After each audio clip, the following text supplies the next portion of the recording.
Today we're making the Coco's Punch. Jen can't wait to try it. She hasn't yet. It's kind of tiki-ish, kind of heaven in a glass. Yeah. It's kind of heaven in a glass. Yes. Yes. It's our anniversary, so save 15% off at awesomedrinks.com using coupon code CMC7years. Welcome to Common Man Cocktails. I'm your host, Derrick Schommer. That's Ian Andrews. Ian at everydaydrinkers.com. We're going to make a cocktail. I can't read it, but It's the Coco's Punch. Oh, Coco. So, I saw this in the Dale Degroff recipe book. Crafted Cocktail, I think it's called, or something like that. I should know what this is called, but Yeah, the Dale Degroff. Are the cocktail? No. There's only like so many Dale Degroff books. You should just buy them all. So, Yeah. Well, now we're gonna have to add Dale Degroff in this recipe. Yeah. So, the recipe, when I was reading it, I was looking for something. I was originally starting to look for something classic. That's what I usually go to these books for. Right. And then I saw this recipe, and all I could think of was Jennifer. Like, she's gonna like this recipe. This is my jam. This is her jam. So.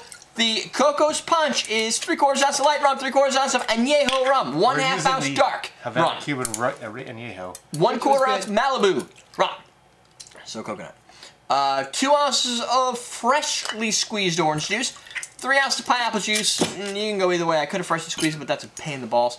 A quarter teaspoon, of grenadine and a dash of Ango.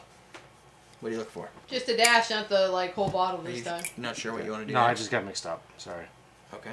Well, the trick with these recipes is that, and this is like a good template, kind of tiki / Caribbean cocktail. Most of the Caribbean cocktails that are rum-based don't often call for just rum. It's like rum. You can go watch the rum history episode Kurt did, and kind of gather the different categories of rum from there. And what you're going to find is that certain rums have backed history behind them with either Spanish. It's usually whoever conquered the island, right? It's going to be Spanish. Yeah. It's going to be French. It's going to be like French plantation. That's not necessarily conquering because plantation came in years later. But Well, Plantation's parent company is Pierre Ferrand, right? yeah. And they make cognac, cognac. which is French. Yeah. But I don't know if it's because all of Plantation is master blended, so it's from a whole different series of islands brought together. The French ones typically are rum agricole, and stuff like that. Then you've got Malibu. Now, where do you think Captain Morgan is as an island? As an island? Yeah. The United States of America island? No. I don't know what Captain is. I'm trying to figure it out. Oh, you don't know? No. Okay, I thought you were going to tell me and drop some knowledge. So I thought there was a knowledge I should bomb. have, because I would have got it right at St. Croix. St. Croix, okay. The only reason is that's where... It's a Virgin Island. Yeah, and that's where Crucian is, so I should have known St. Croix. Malibu, where do you think Malibu is? No idea. I don't fucking know. They probably don't exist as an island. Look, I'm going to take 2 oranges What to was get that, 2 Pernod ounces. Ricard? What? You need more oranges? It's going to take me 2 oranges to get 2 ounces. That's all. That's not a very good ratio. No, You can get that from a lime. I know. I don't know where these guys shit comes You just from. love seeing me squeeze It's just oranges. product of Canada. You have some weird orange squeezing thing. I know, it's my fetish. So what a lot of these recipes do is they're blending, even these guys do it in their product, but they're blending in the cocktail different key ingredients that they like from different properties of product. In this case, there's something about an añejo or an aged rum. And age is not necessarily qualified by years, but let's go with 8 because that typically seems to be about the right. Well, some are a little... So aging, it seems with rum, it seems the aging is less than like when you do whiskeys and bourbons and stuff. And the humidity is different. A lot of the properties of rum are going to be different, and they just frankly don't need to be aged that long. You can get a good 1-year rum, and it's going to be bright and crisp, but it's probably going to have a little bit. If you do that with a whiskey, like there's the it's going to be Smooth Ambler. We had their abrasive. young Smooth, their young. I didn't really care for it too much. It was really harsh compared to the other stuff. It wasn't as mellow. Yeah. But you don't have that concern when it comes to rum. No, rum is friggin' awesome everywhere. Yeah. So it's very similar if you wanted to make a complicated wine cocktail and you said, I like the dry factor of a Cabernet, but I like the fresh factor of a Pinot, the fruity, or a Grenache, or a what's another good one that I like a Riesling, like the sweet flavor of a Riesling, or Gewürztraminer, which is one of my favorite ones. And bring those together. That's just fun to say. Yeah. Oh, you got it. I did. Look at that. You want ice in that, or what do you think? Yeah. I'm thinking. Yeah. What did I put? Oh, you took the strainer. I'm like, where's the strainer? No, I just moved the strainer. Hold on. So I'm anticipating a nice frothy head because the 3 ounces of pineapple juice in here. So, frothy head for the Tiki Godhead. Available at awesomedrinks.com. oh yeah. You're welcome. Here, why don't you throw these over there? Okay. That way they're not in the way of my shot. So when you do create, if you were to create a cocktail with a bunch of different wines like that, you're picking the properties of each independent wine. A rum to me is very similar to a wine. It's got different terroirs, it's got different culture behind it. That means it's probably been distilled different. That's the only French word I know. Okay. I can't. I call Cointreau. That's the French. Yeah, oui. And so in this case, we use Anejo Reserva from Havana Club, not necessarily legal and legit in the U.S. to purchase. I didn't buy it in the U.S. But you can have might it. now. You can have it. Yeah. We're mending our ways with Cuba. Yes, They're even talking about having to extradite the prisoners that have been hiding in Cuba, or the accused people that have been hiding there for some time. Oh, wow. So someone's sweating bullets. Yeah, I know. Good for most people, bad for some. Bad for criminals. So for now, we don't have that necessarily as a thing. You can use, if you have a Brugal Añejo, I think is what it probably called for, and I was like, no thank you. I don't really care for it. But any aged one, even if you can't find any, Bacardi 8 is probably will fit in that category. So you try it. If you want to garnish this, using an orange slice or a cherry. Yeah, we would probably use an orange slice, but we wrecked them all. Demolished our oranges, so. God, oh, this is not Oleo sacrum for those. I don't. Can we garnish with oleo sacrum? No. Let's not do that. Oh, that's dangerously smooth. It's gonna be heaven in a cup. Oh, that's pretty good, Jen. I'm not getting a lot of alcohol in that, to be honest with you. Yeah. Which is strange. Because there's like 2 1/4 ounces of alcohol. Yeah, but you know what you Well, are that's getting? a big cup, though. Yeah, it's a big cup. You know what you do get? You get all the flavors of those rums. You do. Because, I mean, I'm not just getting pineapple juice. No. I'm getting almost like a Demerara or something. Yeah. Like different dark flavors. And a little bit of coconut, but it's not overdone. The Malibu, as we've found... There's only 1/4 ounce in there, so there's not a lot. It's almost like a simple syrup. It can be kind of overpowering sometimes in Malibu. Oh yeah, it will destroy everything, unless you like suntan lotion in every one of your drinks. That's the problem, is Malibu fits with all of the Malibu flavors. They're so sweet. Like super Jennifer Ian got Jennifer a bottle, one of those samplers of banana from Blue Cherry. Blue Cherry Bay banana, man. And it was really tasty. It's like caramelized banana. It was There's good. still a coconut flavor to it. Oh, it almost tastes. Yeah, we weren't sure if we're imagining it or if it was there. I think it was there because I could smell it. Yeah, you know I could smell it. You know what needs to happen?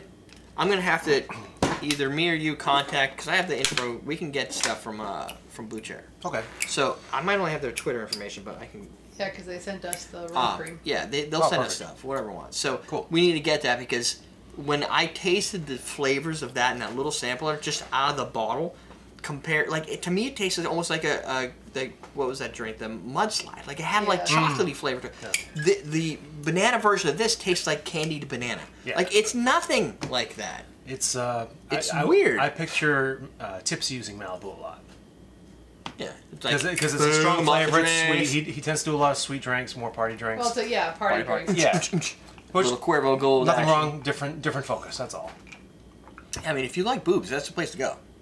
I watch every now and then. I subscribe. Because he's not denying that he likes boobs. Yeah. No, I just watched. I commented on the WTF is tequila, and corrected him on a few things he didn't exactly get right. But then other people saw it and they're like, "What are you, Derek? Why are you over here? I thought you made real cocktails or something like that." I'm like, "Dude," but there was, there is a time and place for it. There's a BuzzFeed video on absinthe, like people tasting absinthe. Do you see that? No. People tasting absinthe for the first time. Oh, I think I didn't watch anything. And they're all like, "Oh, I think I'm seeing things." I'm like, just wait till the Wormwood Society gets a hold of this video. Oh my god, this is it's kind of funny. Oh yeah, no, but the thing, the long and short of it is this brings sweet coconut, but not enough because it's only 1/4 ounce. Yeah, it's the rest of these ingredients. This is all rum and a little bit of bitters. It's mostly juice, but right. But out of all the different, I know what juice tastes like. Like I know what pineapple juice and orange juice, and I know what they taste like combined. They taste like kind of like heaven in a bottle. But this brings much more dynamic flavor than just those two juices. It has a really good consistency because you can get a little bit thick when you do. If you do juices wrong, it can come across as thick and kind of heavy, and it makes you want to drink a lot. Overly sweet. But the balance of the juice and the alcohol content in here is really good because it's. I mean, it's gonna go down fast. I didn't think. I thought it was gonna be kind of like a sweeter, like, oh, let's just get wrecked type of drink. But there is valid flavors where you don't need to put this in a punch bowl. Could be good in a punch bowl. It could be a good punch. This would make a good punch. It would make it very expensive. Well, I guess depending on the brands you use. Yeah. If you had to use a good brand, well, besides Malibu, not that Malibu's well, you wouldn't bad, use this, right? Because nobody's going to spend it. You're not going to use an entire bottle of hard to get Havana Club. No, yeah, that's what I'm saying. You can't get it. That's the thing. Right, I know. If you sub this out for another product, it's going to cost you probably $20, right? Yeah. All of these cost you $20. Most rum isn't expensive. No, but what I'm saying though is the punch bowl in this case is 2, 4, 6. You're $80 in. This isn't probably 20, but you're almost near the $80 point without your orange juices. Grenadine. Yeah, but you're not going to use the whole bottles. For punch? Wow, how big of a punch? Like That's one to really feed big. all the people. Punch bowl. 25 people. It'll fill up, yeah. You go through those bottles. $80 for 25 people. It's not that bad. I mean, you could spend that on cake for 25 people. Yeah, but this is better than cake. I like cake, but this is a good thing. You're right. You know what's missing? I got a sweet tooth. So. Yeah, me too. Well, only with cake. But the only thing missing here is the side of that, the cake with all that extra frosting that you get. Ooh, speaking of sweet tooth, Courtney found pecan pie M&Ms. Oh, really? I started drooling when I heard it. So there you go. You can drool over pecan pie M&Ms. Question of the day. Damn it. While he's finding the question of the day, there's a survey available, everydaydrinkers.com/survey. Fill it out. It'll help us out a lot. Put your name and email address at the end. Give you a shout out. And if you fill out in its entirety, we'll contact you via email, either dschomer@everydaydrinkers.com or ian@everydaydrinkers.com, and ask you what recipe you want to see on the show. It'll get priority over the backlog. At Ian Everyday is his Twitter handle. You should follow him like immediately, pronto, if pronto's a thing. And you can add Ian Everyday me on Twitter if you want to see us review a certain brand or whatnot on the show. Right. And I'll try to get a hold of the companies to get some samples so that we can do just that. He's going to look for them. So you tell him what we should have on the show, and he'll go find it. How much more control over your life is that? There is no. That's it. I mean, that's 100%. It's just like a type. And yeah. I want something to happen. Yeah. Okay, we'll do that. Yeah. Perfect. We kind of roll like that. Well, how we roll! So question A, what is the weirdest scar that you have, and how did you get it? I have a couple. Really? Yeah, I'll let you go. How's your penis? No? It's extra long now. Thanks, buddy. Yeah. Mine's hard. I think the only scar I remember the most is the one I have lots of them, but they're all small now and they seem to go away over years. They do. But the one I have that you can only see like if I'm in like the hot tub with my feet, like it gets red, like really bright red scar on the bottom of my foot where I stepped on a nail and it went up towards the Achilles, but didn't hit the Achilles, but I went like in, and then this because the nail was sticking out of my bed like this. Because when we were kids, you do stupid things like jump on the bed. Yeah. Well, you know the little things that go across the bed. Slats, yeah. There's a reason they tell you not to. Yeah. Yeah, but everybody. You're a kid. You don't. You're a kid, and that doesn't work. So we were jumping on the bed. I think it was like me and Doug, and probably Don. No, it was before Don, and it broke. The slats cracked and broke the sideboard of the bed, so it fell out. So it literally split in half. Yeah. And then the sideboards had the nails where they were going in the slats, and it rolled this way. So I always had nails poking out from under the bed, but it never bothered me. Right. Until I was killed in Street Fighter by Blanca, and was pissed, and I jumped up and went like that, and went right through the nail. That damn capoeira stylists. It's the worst thing ever. Okay. Yeah. I have two. When I was 12, I think I took a hatchet to the knee when I was cutting trees up in Maine. So I missed the tree, and the corner of the hatchet went right into my knee, and it stuck there for a second. And that kind of sucked. It was a nice, thick scar. And then when I was 16, I was mowing the lawn, and I got stuck on some rocks. I went to go kick it, and my foot went under. No. So it hit my toe, my big toe. Luckily, it didn't hit the bone or anything because I yanked it back really quick, but I had to cut off the shoe, go to the emergency room, get stitches and stuff. Damn. Dude, mine are nothing like that. I have a huge one. Mortally wounded. What's yours, Jen? Jennifer's mine goes up. Oh, yeah, I know what yours is for. And I broke my ankle in 8 spots, and they put a plate in it. And that was last Christmas. Yes, that was just last year. I designed a tattoo specifically for her leg, and then she went and fucked it up. Yeah, I did. Hey, they did a fairly good job putting my tattoo back together, though. It's got scars like that. So the great thing is the tattoo gave them an alignment point for the skin, so that's right. I was supposed to like. Yeah, and they did a pretty good job, but still, it's weird. Like, whoever thought, like, oh, if I get a tattoo on my calf that I ever need to cut into it? Well, when they're repairing it with like metal, apparently they need to go in your leg. So 2 last points. Recipe at everydaydrinkers.com if you want to submit your own recipe, and go to everydaydrinkers.com and join the mailing list. He puts it out. He puts some good stuff in there. He puts some other shows and whatnot. Yeah. Yeah, if you like to know what other shows I'm watching or what other cocktail shows are out there, maybe some blogs, link to, like, I did a Morgenthaler reference in the last one.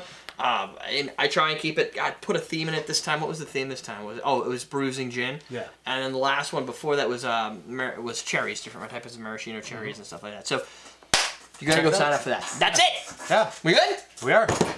All my recipes are falling. That's okay. That's okay, because we're teaching how to drink!